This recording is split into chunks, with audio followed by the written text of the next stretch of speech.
Praise the lord. మన ప్రభువును రక్షకుడైన యేసయ్య నామమున ఈ ఉదయకాల శుభాలు మీ అందరికీ తెలియజేస్తున్నాను. ప్రియ సహోదరుడా, దేవుని మహాకృపను బట్టి మరొక దినాన్ని దేవుడు మనకు బహుమతిగా ఇచ్చాడు. అందును బట్టి దేవునికి వందనాలు చెల్లించే వారమై ఉంటున్నాం. ఈ ఉదయకాల ధ్యానంలో యెషయా గ్రంథం 53వ అధ్యాయము 6వ వచనం ఒకసారి మనం చదువుకుందాం. మనమందరము గొర్రెల వలె త్రోవ తప్పిపోతిమి, మనలో ప్రతివాడును తనకిష్టమైన త్రోవను తొలగెను. దేవుడు తన వాక్యంను మన వినికిడిలో దీవించును గాక. ప్రియ సహోదరుడా, యెషయా భక్తుని ద్వారా తెలియజేయబడిన ఈ అమూల్యమైన మాట, మనమందరము గొర్రెల వలె త్రోవ తప్పిపోతిమి. అవును ప్రియమైన దేవుని బిడ్డలారా, పరిశుద్ధ గ్రంథములో మనము అనేక సందర్భాల్లో మనం చూస్తాం, ప్రతివాడు తనకిష్టమైన మార్గమును తొలగిపోయినట్లు చూస్తాం. హెజ్కేల్ గ్రంథంలో మనం చూస్తాం, కొన్ని గొర్రెలు త్రోవ తప్పిపోయినాయి, కొన్ని గొర్రెలు త్రోవ తప్పి మార్గం తప్పిపోయినట్లు, వాటిని వెదకటానికి మంచి కాపరి వచ్చినట్లు మనం చూస్తాం.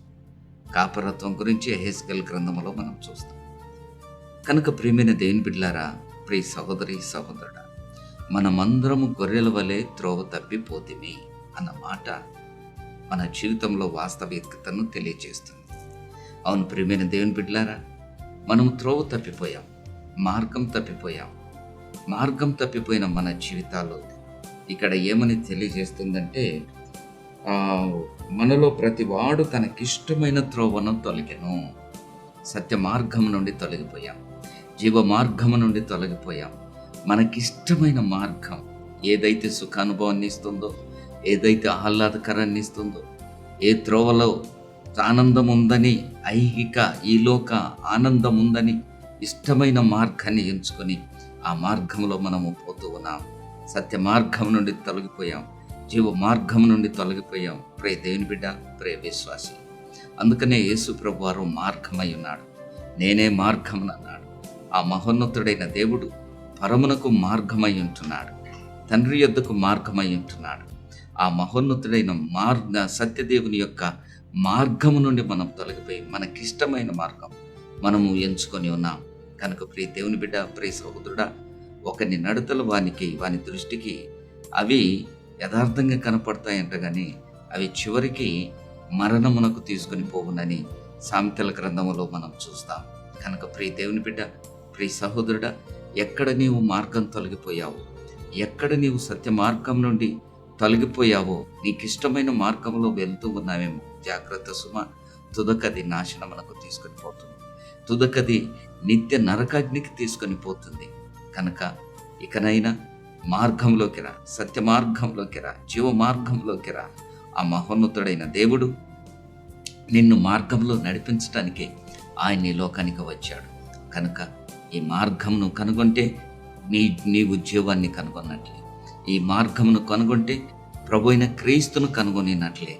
ఏ దినమైందైనా, ఈ ఉదయకాల సమయమందైనా నీవు ప్రభును కనుగొంటే ఆ మార్గాన్ని నీవు విడిచిపెట్టవు, ఆ మార్గంలో నువ్వు నడవటానికి ఇష్టపడతావు.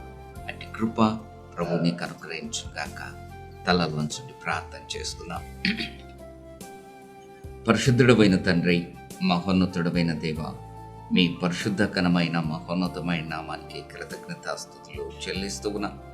అవును ప్రభువా, ఇదిగో నాయన, మేమందరం గొర్రెల వలె త్రోవ తప్పిపోతిమి, ప్రతివాడు తనకిష్టమైన మార్గమున తొలగిపోయినని నాయన యెషయా భక్తుడు చెప్పినట్లు మా జీవితంలో మాకిష్టమైన మార్గమున మేము తొలగిపోయాం, విశాల మార్గమును ఎన్నుకున్నాం.